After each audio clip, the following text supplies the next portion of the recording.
नमस्कार मित्रों, मैं राजीव रंजन प्रसाद। आज हम बात करेंगे मैक्स मुलर और उनका राज खोलती उनकी ही चिट्ठियों की।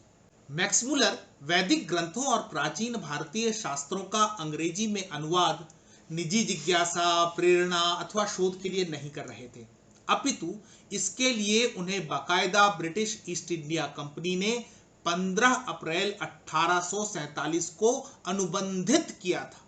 स्पष्ट है कि उस दौर में भारतीय ज्ञान, पुस्तकों और शिक्षा पद्धति के दृष्टिगत पैसा देकर विकृतीकरण की प्रक्रिया चल रही थी।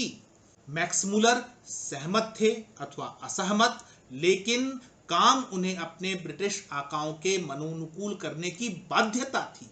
जीवन पर्यंत कुछ सत्य सामने नहीं आते, मैक्स मुलर ने अपनी जीवनी प्रकाशित की जो आत्म प्रशंसा से भरी हुई है। इसमें वे भारतीयों के लिए मसीहा हैं, परंतु उनकी मृत्यु के पश्चात 2 खंडों में पत्नी जॉर्जिया मैक्स मुलर ने उनका जीवन, कार्यों और पत्रों को संकलित कर प्रकाशित करवाया। इसी से सारा कच्चा चिट्ठा खुल गया। कुछ उदाहरण इन्हीं खंडों से लेते हैं।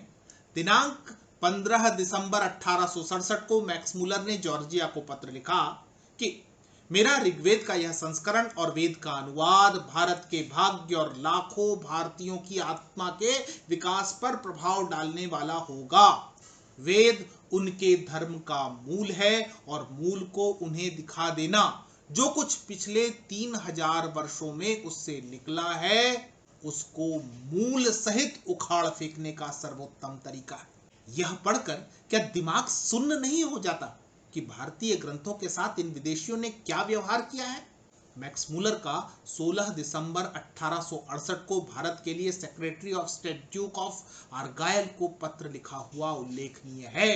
वे लिखते हैं कि भारत एक बार जीता जा चुका है, लेकिन भारत को दोबारा जीता जाना चाहिए और यह दूसरी जीत ईसाई धर्म शिक्षा के माध्यम से होनी चाहिए। हाल में शिक्षा के लिए काफी काम किया जा चुका है, लेकिन यह धनराशि दुगनी या चौगनी कर दी जाए तो ऐसा करना मुश्किल न होगा। भारत की ईसाइयत शायद हमारी 19वीं सदी जैसी ईसाइयत न हो, लेकिन भारत का प्राचीन धर्म यहां डूब चुका।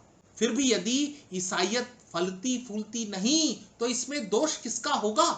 13 जनवरी 1875 को डॉन स्टेनली को लिखे पत्र में मैक्स मुलर धन्यवाद ज्ञापित करते हैं कि इंग्लैंड की महारानी यह जाने कि जिस काम के लिए मैं 1846 में इंग्लैंड आया था वह काम मैंने पूरा कर दिया है। इंग्लैंड वापस आने पर मुझे एक पत्र मिला जिसमें लॉर्ड सैलिसबरी ने मेरे ऋग्वेद संबंधी सेवाओं के सम्मान में मेरे कार्य के लिए अनुदान राशि को बढ़ाने का प्रस्ताव किया है।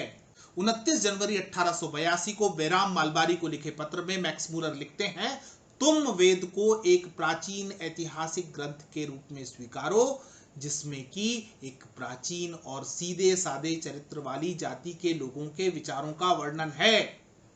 तब तुम इसकी प्रशंसा कर सकोगे और इसमें से कुछ को स्वीकार करने योग्य हो सकोगे, विशेषकर आज के युग में भी उपनिषदों की शिक्षाओं को।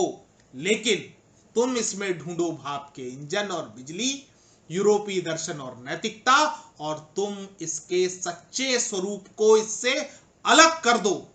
तुम इसके वास्तविक मूल्यों को नष्ट कर दो और तुम इसकी ऐतिहासिक निरंतरता को नष्ट भ्रष्ट कर दो जो कि वर्तमान में इसको इसके अतीत से जोड़ती चली आ रही है।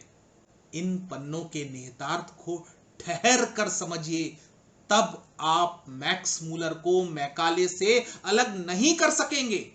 ध्यान रहे कि मैक्स मुलर के अनुवाद को समकालीन भारतीय विद्वानों ने ही खारिज कर दिया था। एक उदाहरण मिलता है कि किसी श्लोक का मैक्स मुलर ने 18 बार केवल इसीलिए अलग अलग तरीकों से अनुवाद करवाया क्योंकि अपने पसंद का अर्थ उन्हें प्राप्त नहीं हो रहा था। सत्यार्थ प्रकाश में दयानंद सरस्वती उल्लेख करते हैं कि मोक्षमूलर साहब के संस्कृत साहित्य और थोड़ी सी वेद की व्याख्या देखकर विदित होता है कि उन्होंने इधर उधर आर्यावर्तीय लोगों की हुई टीका टिप्पणियों को देखकर कुछ कुछ यथा तथा लिखा है। लेकिन जैसा कि ऋग्वेद 1.6.1 में उल्लेखित है, युञ्जति वृंध्रम चरंतम परितस्तुषः रोचन्ते राचनादिवि।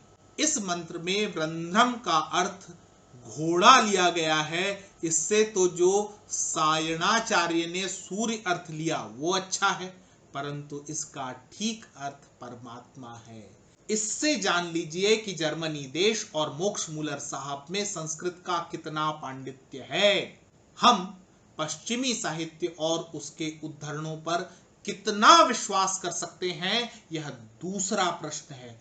पहला यह कि हमारी शिक्षा व्यवस्था जब तक पाश्चात्य प्रभाव से अवमुक्त नहीं होगी, हम क्या और कितना जानने की क्षमता रखते हैं, सोचिए।